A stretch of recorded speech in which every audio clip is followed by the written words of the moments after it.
Hello everyone, आज हम लोग डिस्कस करेंगे यूटीआई इन्फेक्शन के बारे में। आज हम लोग जानेंगे कि यूटीआई इन्फेक्शन क्या होता है, यूटीआई इन्फेक्शन होने का मेन कारण क्या होता है, इसका कौन सा सिम्टम्स पाया जाता है, इसके बाद अगर किसी को यूटीआई इन्फेक्शन हो जाता है तो हम लोग कौन कौन सा मेडिसिन ले सकते हैं, इस सब के बारे में आज हम लोग डिटेल से जानेंगे।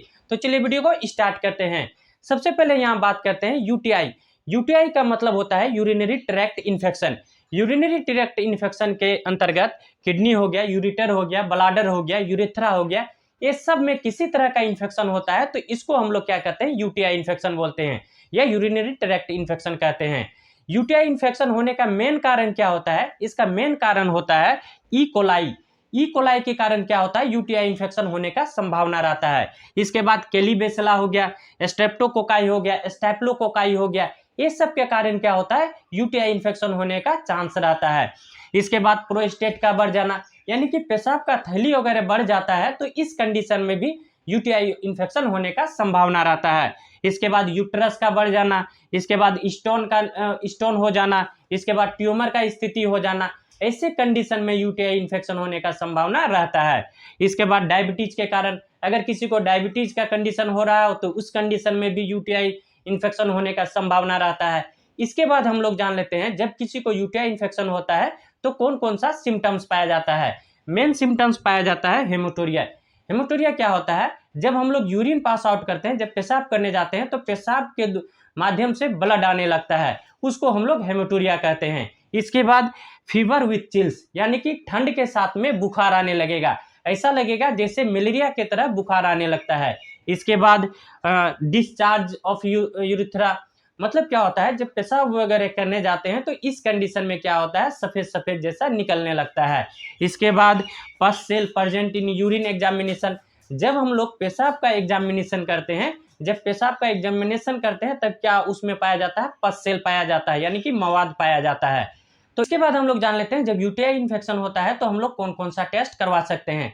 हम लोग एक्सरे करवा सकते हैं, एक्सरे में हम लोग केयूबी टेस्ट करवा सकते हैं।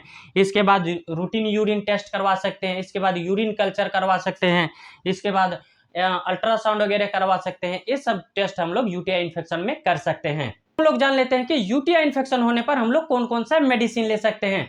यूटीआई इन्फेक्शन होने पर हम लोग सिम्टम्स के आधार पर हम लोग मेडिसिन लेते हैं और इसका डोज जो है, यानी कि पेशेंट के कंडीशन के अकॉर्डिंग जो है इसका हम लोग डोज का डिसाइड करते हैं, यानी कि पेशेंट किस कंडीशन में है इसके अनुसार जो है हम लोग डोज का डिसाइड करते हैं।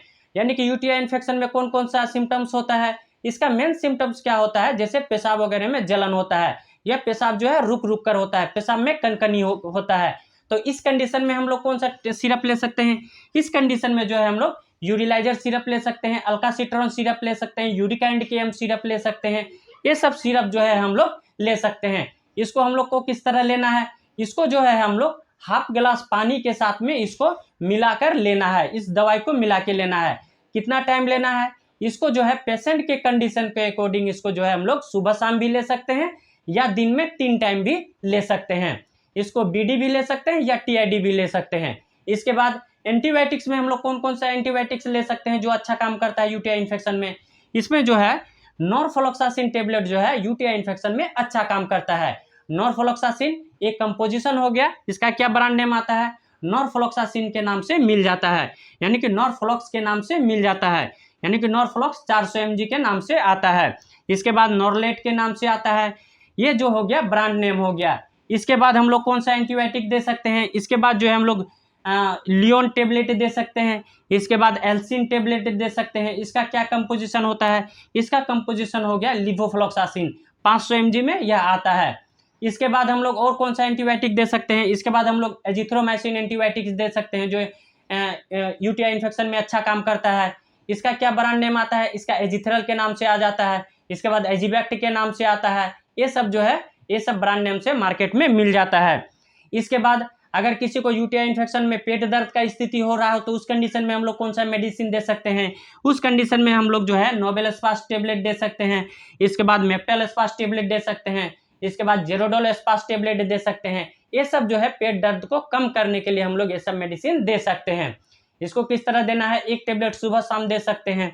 इसके बाद जो है यूटीआई इन्फेक्शन में और क्या होता है, फीवर, मतलब चिल्स विथ फीवर, यानी कि ठंड के साथ में बुखार लगने लगता है। तो बुखार को आराम करने के लिए हम लोग कौन सा टेबलेट दे सकते हैं, कैलपोल टेबलेट दे सकते हैं, डुलो टेबलेट दे सकते हैं। इसका क्या कंपोजिशन रहता है, पैरासीटामोल के नाम से आता है। इसका यानी कि कितना एमजी में आता है, या 500 mg में भी आता है और 650 mg में भी आता है। ठीक है, इसके बाद हम लोग बात कर लेते हैं कि यूटीआई इन्फेक्शन में हम लोग कौन सा इंजेक्शन यूज कर सकते हैं जो अच्छा काम करता हो। यानी कि हम लोग मेगासिन इंजेक्शन का यूज कर सकते हैं, यानी यूटीआई इन्फेक्शन में अच्छा काम करता है। इसका कंपोजिशन क्या हो गया, इसका कंपोजिशन हो गया ए मेगासिन। ठीक है, इसका ब्रांड नेम हो गया मेगासिन, 500 mg में आता है। एम्बिक्स के नाम से आता है। इसके बाद एनकासिन के नाम से आता है। ये जो है ब्रांड नेम से मार्केट में मिल जाता है। इसके बाद जो है यूटीआई इन्फेक्शन में हम लोग एक किट आता है जो बहुत अच्छा यूटीआई इन्फेक्शन में अच्छा काम करता है। ये किट का नाम है फास्ट 3 किट। यानी कि फास्ट 3 किट को हम लोग, इसमें कौन कौन सा मेडिसिन मिला हुआ रहता है, इसमें जो है फ्लुकनाजोल टेबलेट मिला हुआ रहता है। इसके बाद एजिथ्रोमाइसिन मिला हुआ रहता है। इसके बाद स्केंडाजोल मिला हुआ रहता है। ये सब टेबलेट जो है इसमें मिला हुआ रहता है, जो यूटीआई इन्फेक्शन में अच्छा काम करता है। यूटीआई इन्फेक्शन होने पर ये सब मेडिसिन अच्छा काम करता है।